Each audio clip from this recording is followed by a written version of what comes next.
Operation Toofan 42 ദിവസങ്ങൾ പിന്നിടുമ്പോൾ കേരളത്തിൽ ജനങ്ങൾക്ക് വലിയ പ്രതീക്ഷ നൽകിക്കൊണ്ട് മുന്നോട്ട് നീങ്ങുകയാണ്.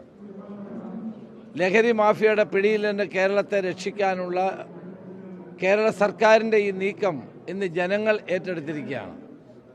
തലമുറകളെ തകർക്കുന്ന ഈ വിധ്വംസക ശക്തികൾക്കെതിരായിട്ടുള്ള പോരാട്ടം തുടരും. മുഴുവൻ ജനങ്ങളെയും അണിനിരത്തിക്കൊണ്ട് കേരള ഗവൺമെൻറ് ഈ ലഹരിക്കെതിരെയുള്ള പോരാട്ടം മുന്നോട്ട് കൊണ്ടുപോവുകയാണ്. നമ്മുടെ അതിർത്തി സംസ്ഥാനങ്ങളിലെ മുഖ്യമന്ത്രിമാരുമായിട്ട് ഞങ്ങൾ നേരിട്ട് കാണുന്നുണ്ട്. കർണാടക മുഖ്യമന്ത്രിയെ നമ്മൾ കണ്ടു.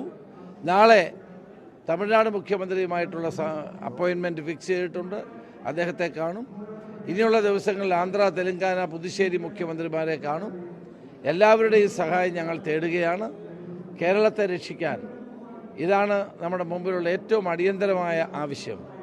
ഇന്ന് അത് സ്കൂൾ മാനേജ്മെൻറ്റുകൾ, അതോടൊപ്പം തന്നെ ആശുപത്രി, അതോടൊപ്പം തന്നെ പൊതുജനങ്ങൾ എല്ലാവരും, അതോടൊപ്പം തന്നെ ക്ലബ്ബുകൾ, സാംസ്കാരിക പ്രസ്ഥാനങ്ങൾ, ഗ്രന്ഥശാലകൾ, അതോടൊപ്പം തന്നെ ചെറുതും വലുതുമായ എല്ലാ മതസംഘടനകൾ എല്ലാവരും ഇതിൽ ഒറ്റക്കെട്ടായി അണിനിരക്കുന്നുണ്ട്. ഈ നാടിൻ്റെ ആവശ്യമാണിത്. തലമുറകളെ രക്ഷിക്കാൻ വേണ്ടിയുള്ള ഒരു ദൗത്യമാണിത്. ഈ ദൗത്യത്തിൽ എല്ലാവരും പങ്കുചേരണം.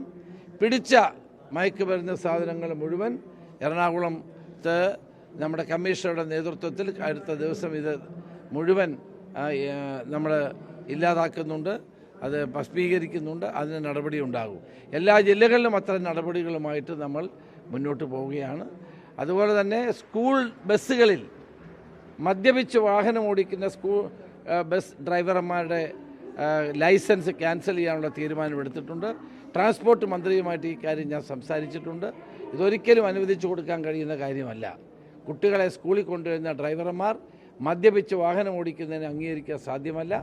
അത് ട്രാൻസ്പോർട്ട് മന്ത്രിയും ട്രാൻസ്പോർട്ട് ഡിപ്പാർട്ട്മെൻറ്റും അതിനെ ഗൗരവത്തിലെടുത്ത് കാര്യങ്ങൾ ചെയ്യുമെന്ന് ഉറപ്പ് നൽകിയിട്ടുണ്ട്.